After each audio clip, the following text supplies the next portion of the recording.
Kami dari kelompok 7 mata kuliah Hukum Persaingan Usaha dengan dosen pengampu Ibu Rilda Murniarti SHM. Kami di sini akan memaparkan hasil diskusi kami mengenai peraturan KPPU nomor 2 tahun 2023 mengenai tata cara penanganan perkara hukum persaingan usaha. Dengan saya Dita Anggreni Wijaya, NPM 21120111136. Saya Safa Puja Eswaha dengan NPM 21120111430. Saya Sylvia Lusmana Clara dengan NPM 21120111249. Saya Fitri Aulandari dengan NPM 21120111471. Selamat menyaksikan hasil diskusi kami. Assalamualaikum warahmatullahi wabarakatuh. Saya Dita Anggreni Wijaya dan NPM 21120111136. Di sini saya akan mempresentasikan hasil diskusi dari kelompok saya, yaitu kelompok 7. Mengenai nomor 1, tata cara penanganan KPPU terlapor, yaitu dalam penyelidikan awal dilakukan oleh satuan tugas dalam jangka waktu paling lama 30 hari, terhitung sejak laporan diterima oleh satuan tugas. Penyelidikan dapat diperpanjang paling lama 30 hari.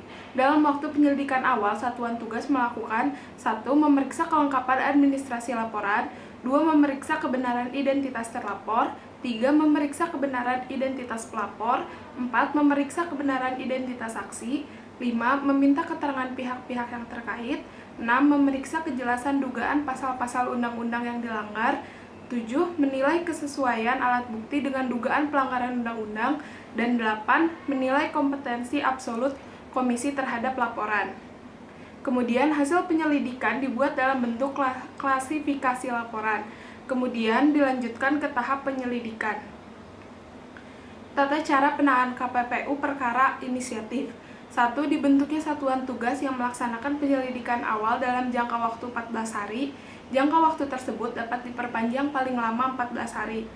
2. Satuan tugas menyampaikan hasil inisiatif kepada pimpinan unit kerja. 3. Pimpinan unit kerja menyampaikan laporan hasil penyelidikan awal perkara inisiatif komisi dalam rapat komisi. 4. Dalam hal simpulan, laporan hasil penyelidikan awal inisiatif komisi menyatakan tidak perlu dilanjutkan ke tahap penyelidikan, maka penyelidikan awal tersebut dihentikan dan dicatat dalam daftar penghentian penanganan inisiatif komisi. Namun, jika rapat komisi menentukan dapat dilanjutkan, maka penanganan perkara dilanjutkan ke tahap penyelidikan. Perkenalkan, nama saya Sylvia Lusmana Clara dengan NPM 21120111249. Di sini saya akan menjelaskan jawaban soal nomor 2 dari hasil diskusi kelompok kami yang terkait perubahan perilaku. Perubahan perilaku dapat diberikan kepada terlapor pada tahap penyelidikan atau pemeriksaan pendahuluan. Perubahan perilaku pada tahap penyelidikan maupun pemeriksaan pendahuluan itu dapat diajukan terhadap pelanggaran selain pasal 5, 9, 11, 22, pasal 29 Undang-Undang Nomor 5 Tahun 1999. Permohonan perubahan perilaku pada tahap penyelidikan diajukan secara tertulis kepada Ketua Komisi dilengkapi dengan surat pernyataan perubahan perilaku. Sementara pada tahap pemeriksaan pendahuluan diajukan kepada Majelis Komisi. Permohonan perubahan perilaku pada tahap penyelidikan dapat diajukan oleh satu atau beberapa terlapor, sedangkan pada tahap pemeriksaan pendahuluan harus diajukan oleh semua terlapor. Terlapor yang mengajukan perubahan perilaku pada tahap pemeriksaan pendahuluan dapat dilakukan prosedur pemeriksaan cepat, dan terlapor yang tidak mengajukan pemeriksaan perubahan perilaku dilanjutkan ke pemeriksaan selanjutnya. Selanjutnya, saya akan menjelaskan terkait proses pengawasan. Majelis Komisi akan menetapkan permohonan perubahan perilaku dalam bentuk fakta integritas dalam membuat tim pengawas pelaksanaan fakta integritas yang terdiri dari komisi pengawas dan sekretariat komisi. Tim pengawas akan melakukan kegiatan berupa A.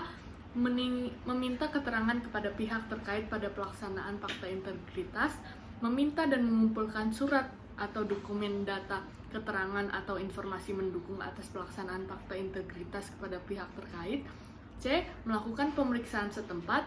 D. Verifikasi dan validasi terhadap surat dan atau dokumen data, keterangan atau informasi pendukung atas pelaksanaan fakta integritas.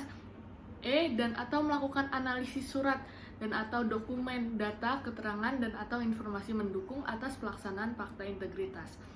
Lalu, tim pengawas akan melakukan penyusunan laporan, dan hasil laporan akan disampaikan kepada majelis komisi. Majelis komisi akan menilai fakta integritas terlaksana atau tidak terlaksana, lalu menyampaikan hasil penilaian kepada terlapor. Jika fakta integritas terlaksana, maka majelis komisi akan menetapkan penghentian perkara. Namun, bila tidak terlaksananya fakta integritas, maka majelis komisi akan melanjutkan ke tahap pemeriksaan lanjutan. Perkenalkan, nama saya Fitria Wulandari dengan NPM 21120111471. Di sini saya akan menjelaskan hasil diskusi kelompok kami terkait adanya pemeriksaan cepat. Dalam pasal 77 per KPPU nomor 2 tahun 2023 dijelaskan bahwa pemeriksaan cepat dilaksanakan oleh majelis komisi untuk melaksanakan penanganan perkara dalam tahap pemeriksaan pendahuluan dan musyawarah majelis komisi tanpa melalui tahap pemeriksaan lanjutan. Pasal 78 ayat 1 per KPPU nomor 2 tahun 2023 telah mengatur bahwa pemeriksaan ini dilakukan terhadap terlapor yang mengakui pelanggaran undang-undang dan atau dugaan pelanggaran lainnya dengan persetujuan atau keputusan rapat komisi. Jangka waktu pemeriksaan cepat terdiri dari dua, yaitu yang pertama pemeriksaan pendahuluan 30 hari dan musyawarah majelis komisi sampai dengan pembacaan putusan 30 hari. Perkenalkan, nama saya Safa Puja Esfahan dengan NPM 21120111430.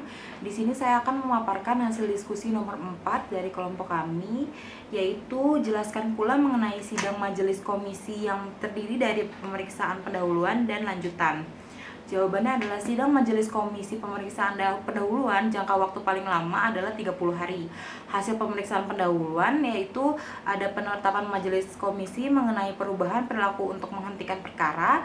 Selanjutnya simpulan majelis komisi melanjutkan perkara ke tahap sidang majelis komisi pemeriksaan lanjutan. Selanjutnya simpulan majelis komisi melanjutkan perkara ke tahap musyawarah majelis. Selanjutnya ada sidang majelis komisi pemeriksaan lanjutan yang jangka waktu paling lama 60 hari dan dapat diperpanjang 30 hari. Dilakukan secara terbuka, majelis komisi dapat menyatakan sidang majelis komisi pemeriksaan lanjutan tertutup untuk umum atas permintaan terlapor atau investigator dalam rangka pemeriksaan alat bukti yang bersifat rahasia, memuat agenda pemeriksaan alat bukti, pemeriksaan setempat, penyampaian simpulan hasil persidangan oleh investigator dan terlapor atau kuasa hukum. Nomor 5, jelaskan mengenai upaya hukum atas putusan KPPU. Dalam pasal 108 Peraturan KPPU nomor 2 tahun 2023 diatur bahwa upaya hukum atas putusan Komisi Pengawas Persaingan Usaha atau KPPU dapat dilakukan melalui dua cara, yaitu apabila berlaku mutatis mutandis terhadap putusan komisi, maka upaya hukum dapat diajukan pada pengadilan niaga atau kasasi pada Mahkamah Agung yang telah berkekuatan hukum tetap.